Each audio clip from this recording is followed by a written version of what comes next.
Yo, we're back. Another one of the higher profile and really harder scouting reports I've ever done. Next up in the Heat Check series is none other than the very polarizing but talented Ace Bailey, the other half of the 5-star freshman duo at Rutgers. At what seems to be a close to legitimate 6'10" with a probable plus wingspan at or near 7 foot, Ace Bailey flanked Dylan Harper this year with the Scarlet Knights, who were just beaten out of the Big Ten tournament after a pretty disappointing season. Despite that, Bailey for the most part lived up to the high standards, averaging 17.6 points, 7.2 rebounds, 1.3 assists, 1 steal, and 1.3 blocks per game, shooting 46% from the field, 35% from beyond the arc, and 69% from the line. With his elite size and output, he's long been on NBA draft radars, ranking as the number 2 player in the entire class per RSCI. He'll be a few months shy of 19 years old on draft night, a big plus given his archetype and continued development. Here's how Heat Check works. I'm going to identify one draft prospect and grade them on what I believe to be the most generally important skills and aspects of their game: athleticism, scoring, defense, passing and playmaking, and overall feel for the game. After those 5, I'll grade one additional skill relative to that prospect that I think is going to have the biggest effect on their stock. That will be deemed the swing skill. Each skill will be graded on the Heat Check chart with ranges from freezing all the way to scorching. When that's all said and done, I'll divvy out one final overall score. Starting with Ace Bailey's athleticism, I've graded him as hot as this is an area that he excels in and absolutely factors into his sky-high potential as an NBA prospect. Bailey's athleticism is primarily tied to his verticality and swiftness, which, paired with the 6'10" frame, is a massive boon to his potential overall. He's got real bounce that helps with his finishing, 26 dunks in 30 games attests to that, and it helps some defensively too. There's a real swiftness to his game that typically isn't paired with players of his size and archetype. As with most players, he's certainly able to utilize it more in the open floor, but he's capable of getting up on just a few steps too. I think where he lacks in this department is his overall elasticity, bend, and general coordination. Though these things can be more prone to coming on as guys get more burn in professional systems, generally I'd call Ace a plus athlete, though not an elite one. Moving on to Ace Bailey's scoring, which, without exaggeration, is likely the single most important and polarizing skill for any singular prospect in the 2025 draft class. I've graded the scoring as scorching, as he was both a statistical monster and projects to improve, but that's not to say I don't take issue with plenty of it. Let's start with the simple stuff. Across his 30 games, Ace Bailey averaged 17.6 points on 46% shooting overall, hitting on 35% of his 4.5 threes attempted per game, elite numbers for a 6'10" true freshman. Bailey is at his core a highly talented shot maker. His offense hinges primarily on him getting to his spots and using his length and picture-perfect jumper to cash in, be it from 3 or in the mid-range. He scored a whopping 55% of his total points with Rutgers on jump shots, which is really left up to personal philosophy whether that's a good thing or bad thing. He graded average on jumpers per synergy, likely due to sheer volume and tough shot taking due to a less than great supporting cast with Rutgers, and he hit just 37% of those in total. He shot 43% on catch and shoot shots, oddly enough shooting a ridiculous 48% on guarded and 30% on unguarded. Again, up to you how you view that. To sum all of that up, Bailey is a legitimate pro-level generational-esque shot maker. He can pull up and rise over attached defenders, fall away to create the inch of space he needs to sink a bucket. Everything in the book, really. He does things very consistently that most prospects couldn't dream of doing, especially at 6'9", 6'10"-ish. But of course, it isn't all sunshines and rainbows. He's streaky, unable to execute this shot making consistently. His shot selection and decision making overall can be pretty suspect, and that leads to high highs, 39 points versus Indiana, and low lows, 9 points on 16 shots versus Wisconsin. We've also yet to touch on one of the 3 levels of his game, his driving and finishing, which is the weakest spot. He only scored 29% of his total points at the rim. Not ideal for someone of his size and athleticism. He shot a decent 63% once there, his athleticism obviously helping, but a below average 51% on layups. His creativity and efficiency hitting runners and floaters helps quell some of those fears. The biggest question is whether Bailey will be able to operate both on and off ball, or only the latter as we saw at Rutgers, which would be a ceiling limiter. And we'll cover that later. For now, just know that most of Bailey's value as an NBA prospect is tied to his current and potential scoring ability, thus scorching.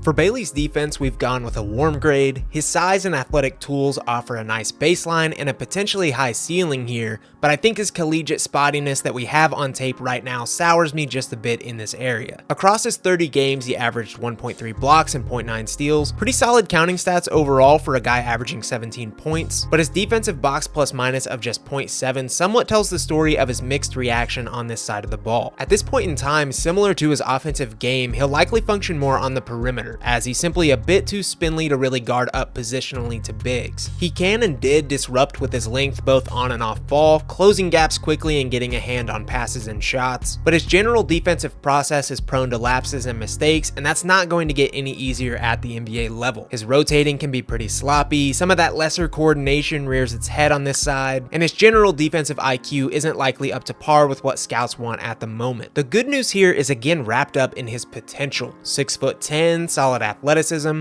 and I do think Bailey has some care factor and brings the juice on this end of the court more often than not. Whether he's coming off a string of buckets or misses, he usually at least brings some energy for better or worse. Overall, I'm less bullish on his long-term defensive outcome, especially given his potential scoring load down the line, but a wash who can play make defensively in my mind would be a fine developmental track for Ace Bailey. So, he's 6'10", his athleticism, scoring, and defense all have great baselines and sky-high ceilings. What's not to love about Ace Bailey? Enter his passing and playmaking, handedly his worst skill of the group, and one of a few reasons I'll likely finish lower on Ace than the consensus. Let's start with the numbers. Ace Bailey registered 36 total assists across his 30 games despite his 27% usage, good for 1.2 assists to 2 turnovers per game for a negative assist to turnover ratio at nearly 1-2, not great. His 8.1% assist rate is outlier level bad. I don't often use pure comparison in these scouting reports, but this rate was so bad I just had to check, and this would rank as the second worst assist rate among top 3 picks, dating back a decade to the 2014 draft. James Wiseman was the only one lower at 4%, with other comparable players being Marvin Bagley, Jahlil Okafor, Andrew Wiggins, and Jabari Parker.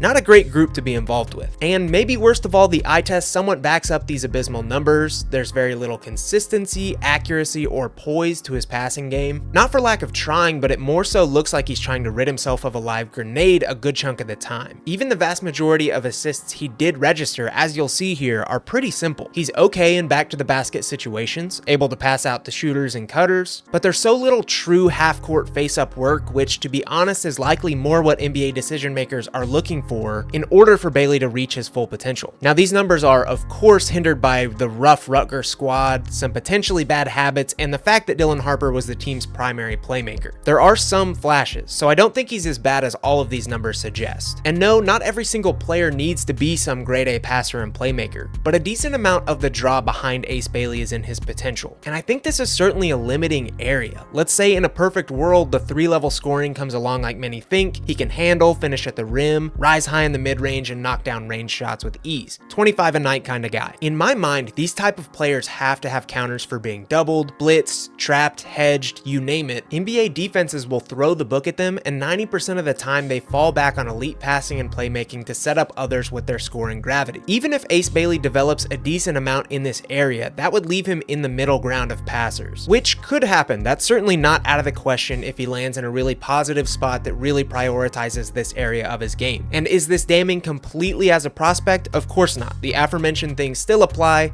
and could make him really valuable in the NBA. But I'm also not gonna lie here and say this doesn't affect my view of his ceiling. Ultimately, I've gone with the cool grade as I don't think it's as bad as the stats suggest, but I do want to reiterate that I think this is a pretty limiting area overall.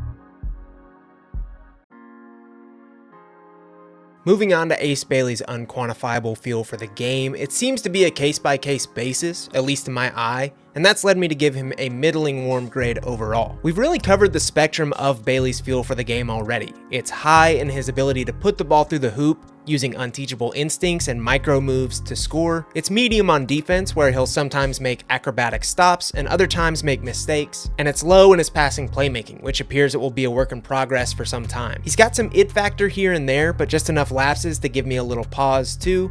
And this really transfers over to his game as a whole. He's just an insanely fun, albeit very polarizing prospect.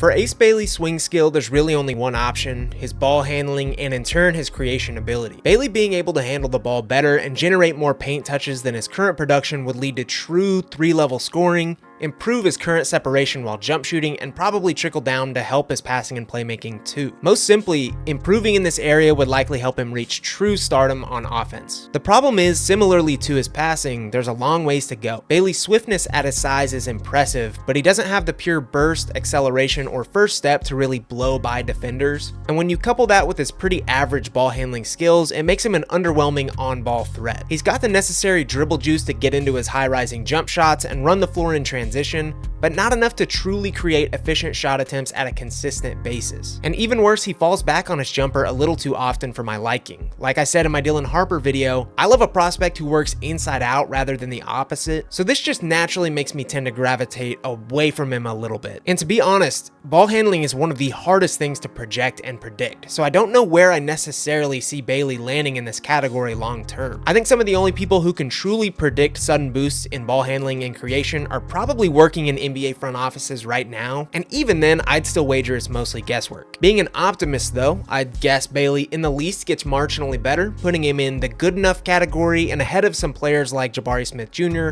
Michael Porter Jr., and more. Even improving incrementally in this area could give him the necessary room to become a star at the NBA level. The grade. I've given Ace Bailey a grade of 8.6, which would be tied for my 6th highest so far through 3 draft cycles. I think he's got insane potential packed within his multi-tooled 6'10 frame, but there's just a few areas of his game that leave me skeptical about him reaching it fully. As I've already alluded to, this is probably lower than the consensus on Ace Bailey right now. As we've covered, he's got the sky-high ceiling, so much so that he could be the number 2 pick off of that alone. If a team really thinks they could turn him into that 25, 5-5 guy, I understand the swing, I really do. But I think for me, there's ultimately too many questions to make me think he'll land on the high end of that potential. And I simply don't value his current skill set as a primarily tough shot maker enough to cement him at number 3. Can the shot making stay consistent enough to warrant high usage? Will the handle and finishing develop enough to make him potent at all 3 levels? Will his passing ever be good enough to capitalize on the scoring gravity that he has? Can he become a positive defender? I have absolutely no doubt that Bailey's going to be a prolific scorer at the next level and will likely develop at least a little bit in all of these areas. Even if he shores up just a few of these negatives, he can easily become an impactful player, which is why I still have him ranked as one of the top players in this class and likely in my top 5. That's it for this one. That was a lot. Let me know what you think of Ace Bailey, what you grade him, where you draft him, drop who you want to see in the next heat check. We'll see you next time.